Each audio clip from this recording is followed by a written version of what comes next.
Now, Member of Parliament for Madina constituency Francis Xavier Susu has slammed the government on what he describes as a failed effort in the fight against illegal mining. Francis Xavier Susu made this statement during an interview with the media at the National Youth Conference on Natural Resources and Environmental Governance on Thursday. There's more in the following report, filed by Citi News' Rachel Engman and read by Charles Owusukumi. In reaction to an expose by Prof Frimpong-Boateng, which fingered some prominent public officials for allegedly engaging in illegal mining activities, the Member of Parliament for Madina constituency, Francis Xavier Susu, called for an independent commission to be set up to investigate issues that emerged from it. Must show consistency in the fight. Government must show consistency, but right now, honestly speaking, the government is suffering from a very serious policy crisis.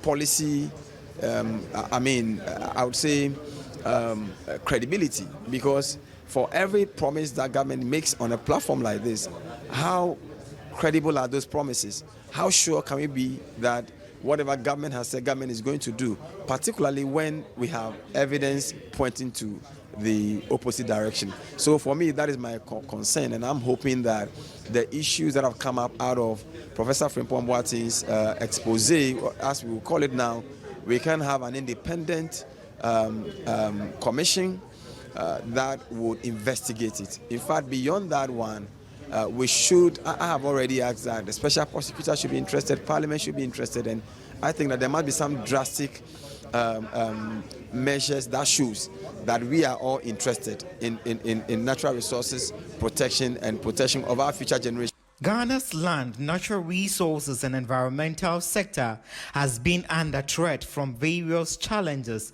including illegal mining, climate change, water pollution, deforestation, among others.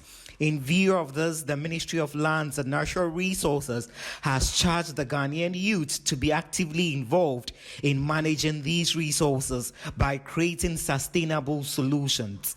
The ministry also highlighted some policies government has adopted, like the Green Ghana Project, Strategic Community Mining Scheme, the Forest Development Fund, National Employment and Livelihood Development Program. Speaking to the media at the National Youth Conference on Natural Resources and Environmental Governance in Accra on Thursday, the Sector Minister Samuel Jinapor advised that government and stakeholders need to remain focused despite the setbacks that may come, and avoid apportioning blame in order to succeed in the fight against illegal mining and other environmental malpractices. We cannot allow ourselves to be distracted. We have to be focused. The measures we are putting in place and pursuing on a very sustainable basis, we have to do all we can to continue with these measures. On May 2nd, God willing, I'm leading the Forestry Commission to brief the country on the state of our forest reserves in Ghana and giving a full update to the Ghanaian people through the Fourth Estate, the media, for the Ghanaian people to understand what is the state of our forest reserves today, what has happened over the years, where are we, what are the measures we are putting in place, where are we heading to. We believe out of that we can get input, we can get critiques to better our policy, to be able to protect the forest reserves of our country. Some of the measures we are putting in place, a good number of the measures we are putting in place, we have to continue. We have to ramp up our efforts. There will be setbacks. There will be times when things will not go as expected. There may be disappointments along the way.